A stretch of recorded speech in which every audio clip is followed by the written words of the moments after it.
Hello दोस्तों, स्वागत है आपका सेकंड क्लास में। कल एक क्लास हो चुकी है, उसके अकॉर्डिंग दो क्वेश्चन वापस एक एक नंबर की क्वेश्चन लेके आ रहा हूँ। उन क्वेश्चनों को अपन आसानी से सोल्व कर सकते हैं और एक नंबर ला सकते हैं। तो यहाँ पर वापस चैप्टर वही है, वास्तु संख्या। दो नंबर के और एक एक नंबर के क्वेश्चन यहाँ से 5-6 क्वेश्चन अपन करेंगे। चैप्टर नंबर 1 में 5 या 6 क्वेश्चन अपन करेंगे। तो 2 क्वेश्चन कल हो गए, 2 क्वेश्चन आज लेके हम 2 कल अपन करेंगे। तो इस प्रकार से 6 या 7 क्वेश्चन जो भी बनेंगे, जो आने लायक क्वेश्चन है वो करेंगे। संख्या चेंज हो सकती है वगैरह, कुछ होगा नहीं। तो यहाँ पर अपन सबसे पहले एक नया जो क्वेश्चन बन रहा है अभी, ये क्वेश्चन है 96 की अभाज्य गुणनखंड करके उन घातों का योग बताना। जो अभाज्य गुणनखंड में जो घातें आती है उनका अपने को योग बताना है। तो सबसे पहले अपन अभाज्य गुणनखंड कर लें। 96 का अभाज्य गुणनखंड अपन को करना है। सबसे पहले अभाज्य गुणनखंड करते 96। सबसे पहले ये भाग जा रहा है, इसमें 2 से जा रहा है, तो 2 से जाएगा 4 बार। 6 में कितनी बार जा रहा है? 6 में जाएगा, यहाँ पर एक आंसर बचेगा तो 16 जाएगा, 8 बार जाएगा। फिर यहाँ पर वापस जा रहा है 4 बार, एक बचेगा वापस 8 बार जाएगा। 4 8 4 8 बार इसमें भाग गया। उसके बाद में वापस 2 का भाग जा रहा है। जहाँ तक 2 का भाग जा रहा है अपने को भाग देते रहना है। अगर 2 का भाग जाना बंद हो जाए तो अपन 2 का भाग नहीं देंगे। तो यहाँ पर 2 का जा रहा है, वापस 2 बार जा रहा है। 8 में कितनी बार जाएगा? 4 बार। और वापस 2 में जा रहा है, 4 में जा रहा है 2 बार, और 2 का वापस 8 में जा रहा है 4 बार।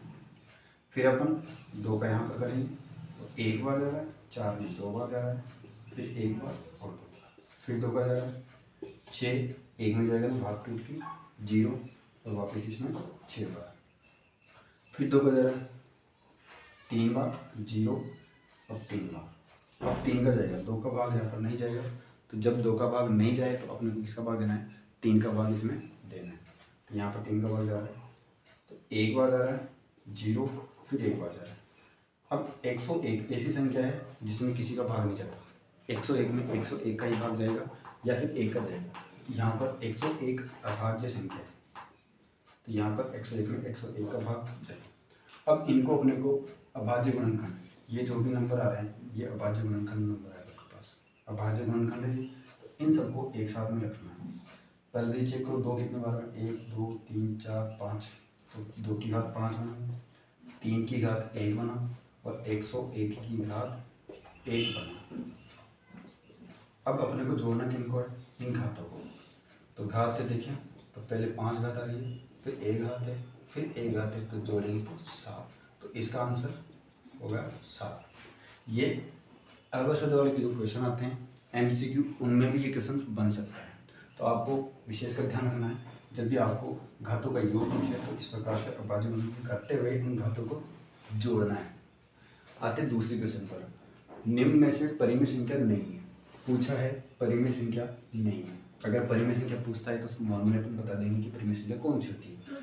तो यहाँ पर √9 और √5, 16 और √4, तो इनमें से अपने को परिमेय संख्या नहीं है, ये ढूंढनी है। परिमेय संख्या नहीं है, इसका मतलब क्या हुआ?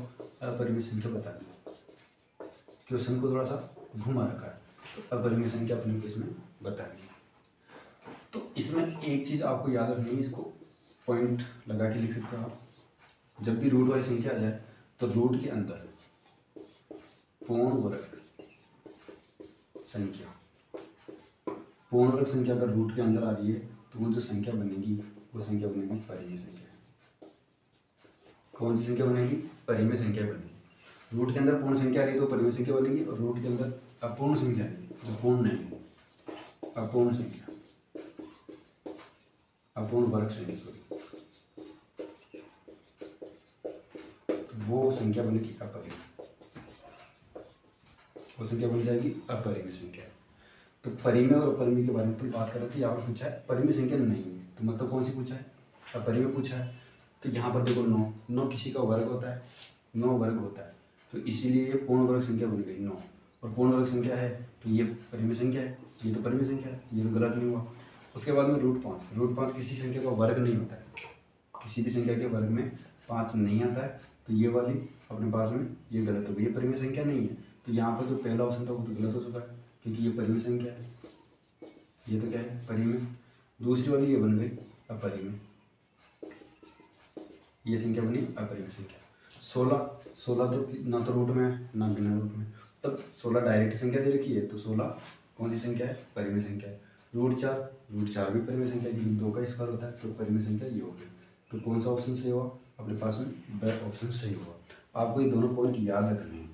पूर्ण वर्ग संख्या अगर मिल रही है रूट के अंदर तो परिमेय संख्या बनेगी, और अपूर्ण वर्ग संख्या मिल रही है तो वो फिर अपरिमेय संख्या बनेगी। इस प्रकार के क्वेश्चन में ये चेंज कर सकता है कि रूट 5 परिमेय संख्या है या अपरिमेय संख्या, तो वो वाला ऑप्शन भी डाल सकता है। यहाँ पर बस चेंज करेगा क्वेश्चन, थोड़ा सा घुमा के देगा, बाकी में परिमेय अपरिमेय पूछता है। ये पहले भी पूछा हुआ है, तो रूट 3 वाला रूट 9 वाला इस प्रकार से ये ऑप्शन डालेगा। तो ऑप्शन में आपको ये देखना यही है कि पूर्ण वर्ग संख्या बन रही है तो रूट वाली कौन सी जाएगी, परिमेय बन जाएगी। अपूर्ण वर्ग संख्या है तो वो फिर बन जाएगी अपरिमेय संख्या। यहाँ पर इसी चीज़ को ध्यान में रखते हुए इन क्वेश्चनों का आंसर देना है, ठीक है। तो कल 2 क्वेश्चन जो बच रहे हैं इस चैप्टर के, 2 क्वेश्चन अपन कल करेंगे। तो आज के लिए इतना सा ही, ठीक है दोस्तों।